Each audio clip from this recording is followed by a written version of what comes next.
Hello friends, welcome in one day exam 3.0। हमारे channel one day exam 3.0 में आप सभी का स्वागत है। आज का हमारा वीडियो रेलवे ग्रुप डी की नई भर्ती से संबंधित है। 2024 की जो वैकेंसी आई हुई है 2025 में जिसका एग्ज़ाम किया जाएगा, आज का हमारा वीडियो उससे संबंधित है कि रेलवे ग्रुप डी का जो 32,438 पोस्ट पे वैकेंसी आई हुई है उससे संबंधित है। मैं आपको इस वीडियो के माध्यम से बताने वाला हूँ कि इसमें टोटल कितने पोस्ट हैं और इसका फॉर्म कब से भरा जाएगा, इसका सिलेक्शन प्रोसीजर क्या रहने वाला है, इसमें कितने इसका फ़ीस कितना है और इसका एज कैलकुलेशन कब से कब तक किया जाए, आईटीआई वालों के लिए और नॉन आईटीआई वालों के लिए कितना टोटल पोस्ट आया हुआ है। तो सबसे पहले हम इसमें बताएंगे कि इसका टोटल पोस्ट कितना हुआ है। तो इस बार जो वैकेंसी आई हुई है बहुत कम पोस्ट पे आई हुई है। जो 2019 में वैकेंसी आई हुई थी वो लगभग 1 लाख से अधिक वैकेंसी आई हुई थी, लेकिन 6 साल बाद वैकेंसी आई, लेकिन ये भी काफ़ी कम पोस्ट पे रेलवे ने इस बार भर्तियाँ ले रहा है। तो इस बार जो टोटल रेलवे ग्रुप डी के लिए पोस्ट आया हुआ है इसमें 32,438 पोस्ट पे इस बार भर्ती करने वाला है। 32,438 पोस्ट पर ही केवल वैकेंसी आई हुई, वो भी आईटीआई बेस पे ज़्यादा पोस्ट है और नॉन आईटीआई के लिए केवल 5,000 पोस्ट है। तो इस बार जो वैकेंसी आई हुई कितना आया हुआ है, 32,438 पोस्ट पे भर्ती किए जाने वाला है। इसके बाद जो फार्म इसका अप्लाई होगा, जो फार्म भरा जाएगा वो 23 जनवरी 2025 से फार्म इसका भरा जाएगा। 23 जनवरी 2025 से इसका फार्म शुरू हो जाएगा भरने के लिए और इसका लास्ट डेट है 22 फरवरी 2025।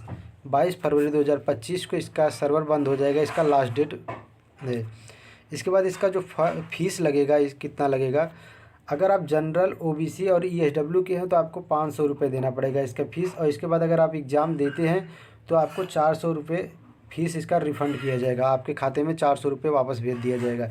इसलिए जब आप फार्म भरना तो अपना खाता नंबर और अपना आईएफएससी कोड ज़रूर देना, ताकि अगर आप एग्ज़ाम देते हैं तो 500 रुपये में से 400 रुपये आपका वापस कर दिया जाएगा। अगर आप जनरल ओबीसी और ईडब्ल्यूएस के कैंडिडेट हैं तो 500 रुपये लगेगा और आपको एग्ज़ाम देने के बाद आपका 400 रुपये वापस कर दिया जाएगा। कभी कभी क्या होता है कि आप अपना खाता नंबर नहीं देते और जहाँ कहीं साइबर कैफ़े पे जा कर के फॉर्म भरवाते हैं तो अपना नंबर दे देता है, जिससे आपका पैसा उसके खाते में चला जाता है। इसलिए ध्यान देना, आप अपना अकाउंट नंबर और अपना आईएफएससी कोड ये सब डिटेल पूरी तरह से भरना। इसके बाद अगर आप एससी एसटी कैंडिडेट और फीमेल कैंडिडेट हैं तो आपको 250 रुपये देना पड़ेगा और जब आप अगर एग्ज़ाम देते हैं तो आपका 250 रुपये पूरा का पूरा वापस हो जाएगा। अगर आप फीमेल या एससी एसटी कैंडिडेट के हैं तो 250 रुपये आपको फार्म का देना पड़ेगा और एग्ज़ाम देने के बाद आपका पूरा पैसा वापस कर दिया जाएगा।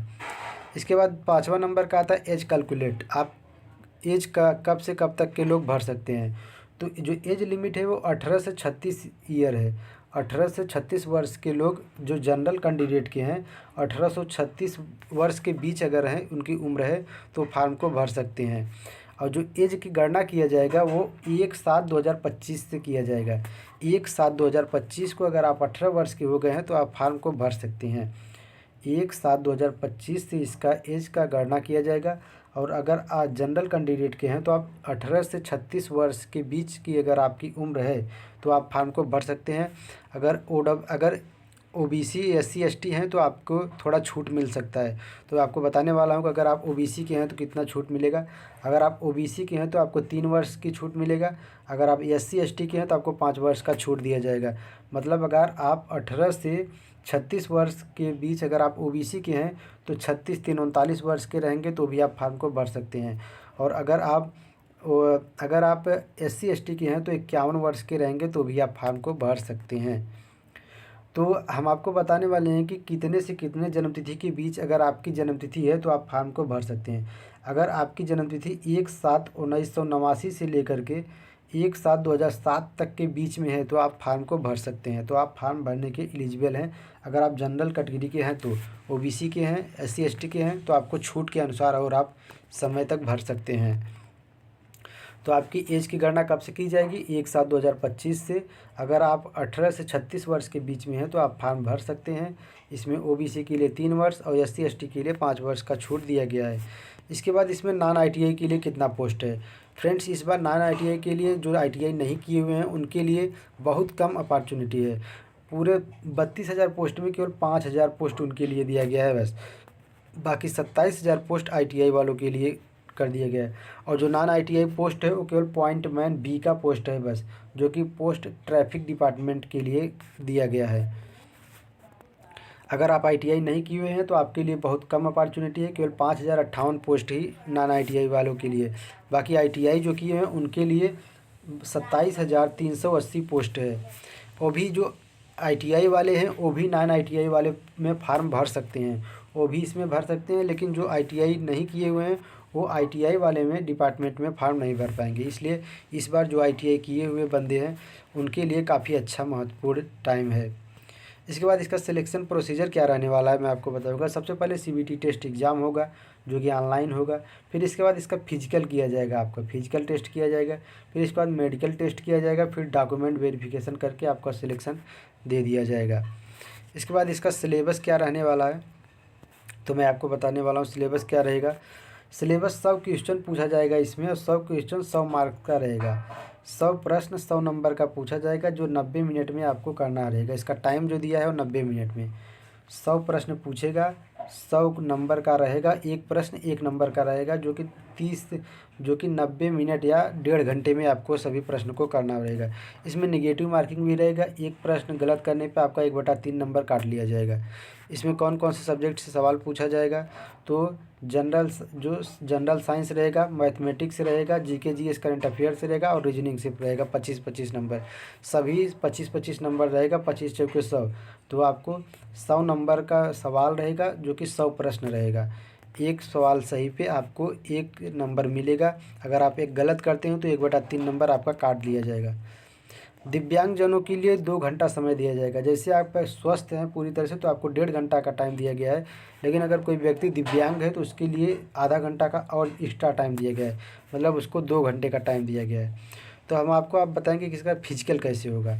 जो इसका फिजिकल होगा, पुरुष के लिए 30 किग्रा का भार 2 मिनट में 100 मीटर तक ले जाना होगा, बिना रखे बिना रुके। अगर आप 30 किग्रा का भार अपने कंधे पर रख करके 2 मिनट में 100 मीटर तक ले जाएंगे, जो एक वहाँ बनाया गया रहता है मानक, उसके अनुसार एक बालू भरी बोरी रहती है जो 30 किग्रा की रहती है। आप इसको उठा करके 2 मिनट में 100 मीटर तक अगर ले जा पाते हैं तो आप एक क्राइटेरिया को पार कर लेंगे। इसके बाद दूसरा क्या रहता है, 1 किलोमीटर 4 मिनट 15 सेकेंड में दौड़ना रहता है। अगर आप 1 किलोमीटर पुरुष कैंडिडेट हैं तो आपको 1 किलोमीटर 4 मिनट 15 सेकेंड में दौड़ना होगा। इसके बाद फीमेल कैंडिडेट के लिए क्या होगा, फीमेल कैंडिडेट 20 किग्रा का भार 2 मिनट में 100 मीटर तक लेके जाएंगे, जो फीमेल कैंडिडेट रहती हैं। वहीं पुरुष जहाँ पे 30 किग्रा का भार लेकर के 2 मिनट तक 100 मीटर दौड़ते हैं, वहीं जो फीमेल कैंडिडेट हैं वो केवल 20 ही किग्रा का भार 100 मीटर तक 2 मिनट में लेकर के जाएंगे। इसके बाद जो फीमेल कैंडिडेट हैं वो 1 किलोमीटर का दौड़ लगाएंगे 5 मिनट 40 सेकेंड में। जो मेल कैंडिडेट हैं, पुरुष हैं, वो 4 मिनट 15 सेकेंड में लगाते थे, लेकिन जो महिला कैंडिडेट हैं उनके लिए 5 मिनट 40 सेकेंड का समय दिया गया है। तो फ्रेंड्स, एक बार हम आपको और अच्छी तरीके से बता दे रहे हैं कि क्या क्या है। इस बार जो पोस्ट आया हुआ है केवल 32,438 पोस्ट आया हुआ है। इसका फार्म अप्लाई का डेट 23 जनवरी से शुरुआत है। इसके बाद लास्ट 22 फरवरी तक इसका लास्ट डेट है। आप लगभग 15 फरवरी तक इसका फार्म भर दीजिएगा, ताकि आगे चल करके आपको कोई समस्या ना हो। अगर आप जनरल OBC और ESW के हैं तो 500 रुपये आपको देना पड़ेगा। अगर आप एग्ज़ाम देते हैं तो 400 रुपये आपका रिफ़ंड किया जाएगा। अगर आप SC ST फीमेल कैंडिडेट के हैं 250 रुपये देंगे, और एग्ज़ाम देने के बाद आपका पैसा वापस कर दिया जाएगा। इसके बाद इसका जो एज कैलकुलेट किया जाएगा वो 1/7/2025 से कैलकुलेट किया जाएगा। अगर आप 18 से 36 वर्ष के आयु के हैं तो आप इस फॉर्म को भर सकते हैं। इसमें काफ़ी ज़्यादा समय दिया गया रहता है, 36 वर्ष के व्यक्ति भी इस फॉर्म को भर सकता है। इसके बाद अगर आपकी जन्म तिथि 1/7/1989 से लेकर के 1/7/2007 के बीच में है तो आप इस फॉर्म को भर सकते हैं। तब जनरल कैंडिडेट हैं तब। अगर आप OBC या SC ST के हैं तो अपने छूट के अनुसार आप और समय तक भर सकते हैं। अगर आप OBC कैटेगरी के हैं तो आपको 3 वर्ष का छूट दिया जा रहा है। अगर आप SC ST के हैं तो आपको 5 वर्ष का छूट दिया जा रहा है। इसके बाद इस पर नॉन ITI के लिए कितना पोस्ट है, तो नॉन ITI के लिए केवल पॉइंटमैन B का पोस्ट है, जो कि केवल 5000 पोस्ट दिया गया है बस, जो कि ट्रैफिक डिपार्टमेंट के लिए दिया गया है। इस बार नॉन ITI जो ITI नहीं किए हैं उनके लिए काफ़ी कम पोस्ट आया हुआ है। इसके बाद जो ITI किए हुए हैं उनके लिए 27,380 पोस्ट आया हुआ है। तो इस बार जो ITI नहीं किए हुए हैं उनके काफ़ी ज़्यादा घाटा लगने वाला है, और जो ITI किए हुए हैं केवल उनके लिए फ़ायदा होने वाला है। इसमें भी 20% रेलवे सबसे पहले अप्रेंटिस एक्ट वालों के लिए रिजर्व रखती है, इसके बाद 20% एक्स अपॉइंटमेंट के लिए रिजर्व रखती है। तो कुल मिला जुला के इस बार रेलवे काफ़ी कम वैकेंसियाँ निकाली हुई है, पता नहीं क्यों। अब उनका हो सकता है मंशा अब जॉब देने की रेलवे में ना रही हो, इसलिए केवल कुछ वैकेंसियाँ दे करके स्टूडेंट को लुभाने का काम केवल किए हुए हैं बस। इसके बाद इसका सिलेक्शन प्रोसीजर क्या है तो आप जान ही रहे हैं। CBT टेस्ट पहले ऑनलाइन एग्ज़ाम होगा, फिर इसके बाद फिजिकल होगा, मेडिकल होगा, डॉक्यूमेंट वेरिफिकेशन होगा। इसके बाद इसका सिलेबस तो मैंने बता ही दिया। 100 क्वेश्चन 100 नंबर का 90 मिनट में आपको करना रहेगा, जिसमें साइंस, मैथ, GK GS और रीजनिंग का सवाल पूछा जाएगा।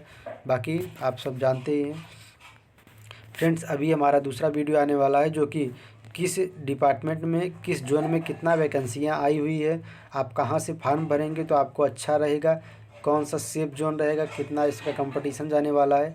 दूसरा वीडियो हम बनाने वाले हैं इस पर, इसलिए आप हमारे चैनल वनडे एग्जाम 3.0 को सब्सक्राइब करें ताकि हमारा वह भी वीडियो आपके पास पहुँचे।